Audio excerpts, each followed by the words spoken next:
Yun, magandang araw po sa inyo lahat. Welcome po sa panibagong reaction video dito sa Makapili TV. Ngayon ito ang pagkikwentuhan po natin medyo 'di ba palapit na yung susunod na State of the Nation address ni Pangulong Bongbong Marcos. So malapit na naman yung kanyang pagbibigay ng report. So eto na.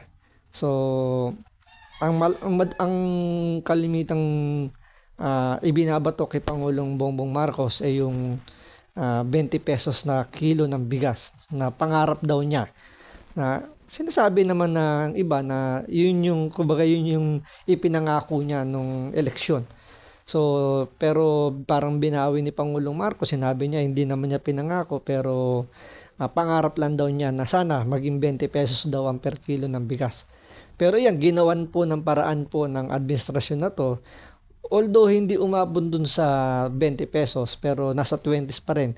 So 29 pesos per kilo. Pero sino-sino ba yung makikinabang lang dun sa 29 pesos na bigas na kumbaga yung hindi nila na-reach yung target na 20 pesos pero 29.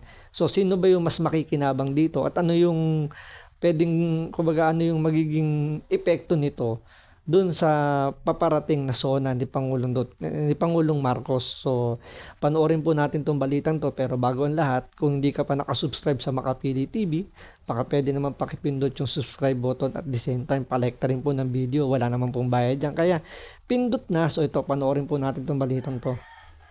Bibili na ang 29 pesos per kilo na bigas sa mga kadiwa store ng Department of Agriculture. Pero hirit naman ng ilang grupo, sana may mas pangmatagalang solusyon ng gobyerno sa pagmahal ng mga bilihin. Nasa frontline ng balitang yan si Faith Del Mundo.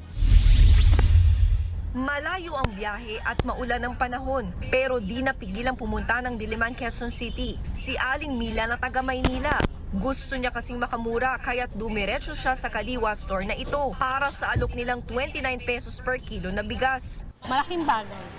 Kasi 60 yung sa palengke 60, dito kalahati. Okay na rin po yun. Malaking bagay na po yun.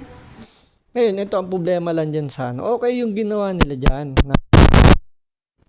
na per kilo ng bigas na ibaba nila.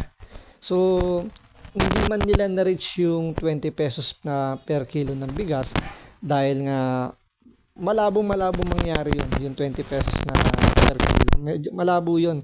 So dahil nga 'di ba na sabi ko sa inyo kanina, dahil paparating na yung SONA ni Pangulong Marcos, gagamitin nila yan para sa State of the Nation. So paano, meron na magsasabing report si Pangulong Marcos sa idinadaing ng mga yung tumutulig sa kanya tungkol doon sa 20 pesos na per kilo ng bigas. So although hindi niya na-reach yung 29, so piso na lang, di pa ginawan 30.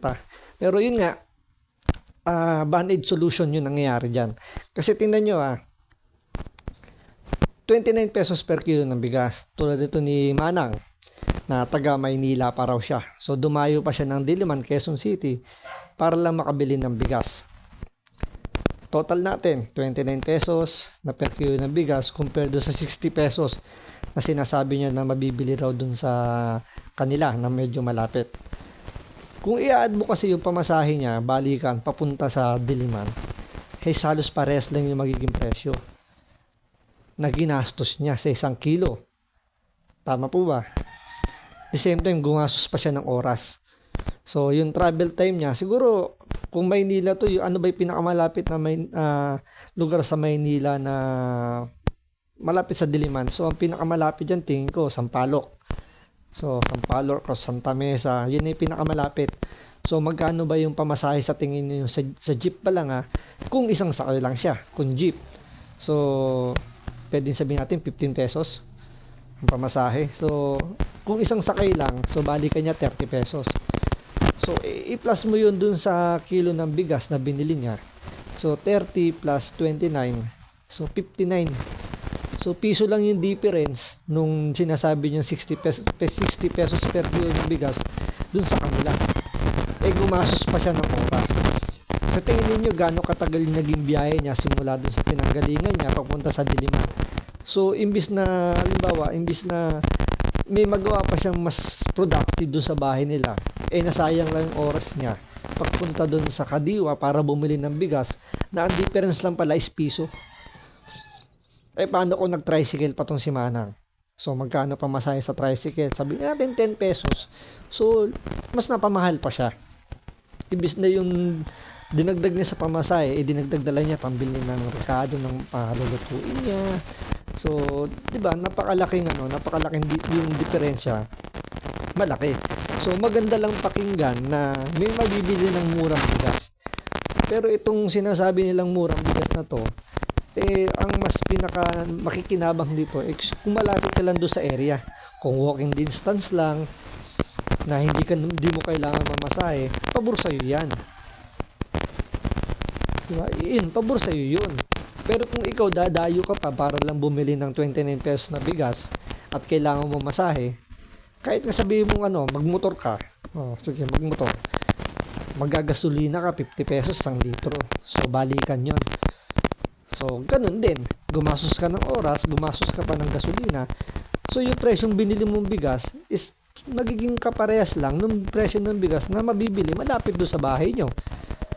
So, ano yung rito, anong kaginhawaan yung napulot o nakuha nung taong gusto makatipid. So, wala din. Hindi natin sinasabi na kumbaga hindi natin binibigyan ng negatibong kumbaga yung bigyan din natin ng effort, yung kumbaga ng palakpan din natin. Nag-effort naman yung gobyerno natin na matulungan yung mga mahihirap nating kababayan na talagang hirap na hirap bumili ng bigas dahil nga napakamahal ngayon. So, isang kilo ng bigas nasa 60 pesos, gaya sabi ni Manang. So, napakabigat na almost, 'di ba? Kulang-kulang 100 na. Tapos 'di ba? Napakalaking bagay na yung 29 pesos. So, may mabibili pa siyang ibang bagay doon sa 60 pesos niya kung dito siya bibili sa 29 pesos na bigas. Kasi sa isang linggo, 5 kilos kami nakokonsume namin. Pero dahil pagura ng biyahe, hiling niya, Okay naman po. Kaya lang masyadong malayo po, hindi po lahat O, di ba? Talo siya sa oras. Talo pa siya sa bubuhatin niya pa. Halimbawa, yung ang mabibili niya dyan na 2 kilong bigas o 3. Mabigat yun sa edad niyang yan. Medyo pa-senior na siguro or senior na to si Manang. So, mabigat na yan para sa kanya. So, yung pagod ba? Diba? Imbis na guminhawa yung niya, kumbaga imbis na gumaan yung niya, yung sitwasyon niya, is parang naging pahirap pa. Kaya nga medyo kung titingnan natin, parang may reklamo pa nga siya, diba? Dahil nga kung pwede nga daw mas mapalapit kasi nga ang layo. So, andun yung hindi siya, kumbaga inconvenience pa rin sa kanya yun. punta. Sana yung sa barangay, kahit bigas lang, bawat barangay mayroon. Ang Kadiwa Store na yan ay bahagi ng programa ng Department of Agriculture.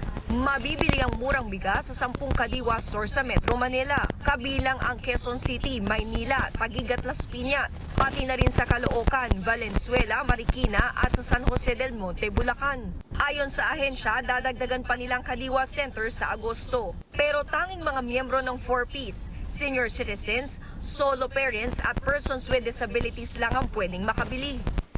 Di ba? Tulad niyan, may restriction kung sino lang yung pwedeng bumili. PWD, solo parents, 4Ps, senior citizen. So, paano naman yung mga sabihin natin na hindi naman middle class?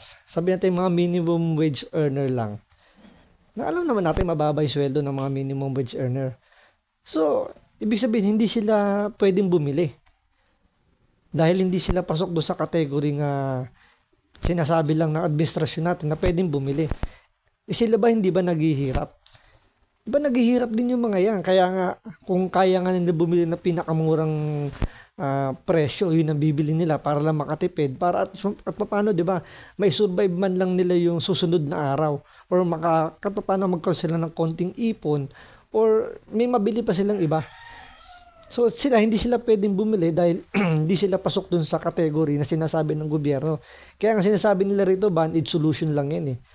So sinasabi rin nila na ginagamit lang nila tong programang to dahil nga papalapit na yung SONA. Ang hula nga nila dyan, baka kapag after ng SONA, tapos na yan. Tapos na tong programang to.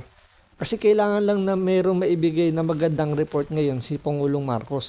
Dahil nga sa mga issue dumaan ngayon sa Pilipinas, medyo sablay yung pag-handle ni Bongbong Marcos. Andiyan yung issue sa West Philippine Sea na konting-konti nilang baka mapunta na tayo sa gera. So sa mataas na inflation natin ngayon, hirap na hirap nang bumili. Marami nang laganap nga daw yung kagutuman, which is parang totoo. Dahil nga marami na yung nagrereklamo na nahihirapan na nga sa presyo ng mga pangunahing bilihin natin. So ito yung naging diskarte, kaya nga ipinilit to ng ng administrasyon na matuloy sa tulong nga ni Speaker Romualdez. Kaya nga 'di ba, ang naging solusyon nila, bawasan yung taripa ng pag-import ng mga imported na bigas para may baba yung presyo daw ng bigas. So, ito, band-aid solution, na ibaba nga nila yung presyo sa 20s. Pero, limited lang yung pwedeng bumili. Hindi talaga yung hindi pang kalahatan. Hindi lang naman yung mga sinasabi nilang category yung naghihirap. Lahat naman naghihirap, kahit nga middle class naghihirap. Diba? Dapat nga yung middle class mas makinabang din dahil sila nagbabayad sila ng tax eh. So tumutulong sila sa gobyerno, nagbabayad ng tax. So dapat sila makatikim din ng benepisyo ng gobyerno. Pero ang nangyayari, parang naitsipwera. Katulad ng mga magsasaka natin. Dahil dun sa pagbaba ng taripa sa imported na bigas, sila yung nasasakripisyo. Siyempre, hindi naman nila pwede ibenta yung bigas nila ng presyong gusto nila para kumita sila. Kailangan nilang habulin yung presyo ng bigas ng mga imported na bigas. So kung hindi nila habulin yun, walang bibili sa kanila. Siyempre tayong mga Pilipino, gusto natin yung mas mura, yung makakatipid tayo. So mas pipiliin natin yung imported na mas mura. So kawawa yung mga magsasaka natin. Ang ending, ibababa nila rin yung presyo nila para lang mabili. Kaysa naman mabulok yung bigas, ibababa nila yung presyo. So sila yung kawawang kawawa. Kaya nga totoo, or malaki talaga yung katotohanan na sinasabi nila, band-aid solution lang tong discarding to, at pagkatapos lang ng SONA ay malamang tanggal na tong project na to, yung Kadiwa store na to. Sa kagaya namin mahirap, malaking bagay po sa amin yan. Kaya lang po sana, pangkalahatan po ang gawin nila, hindi lang po ang senior o PWD.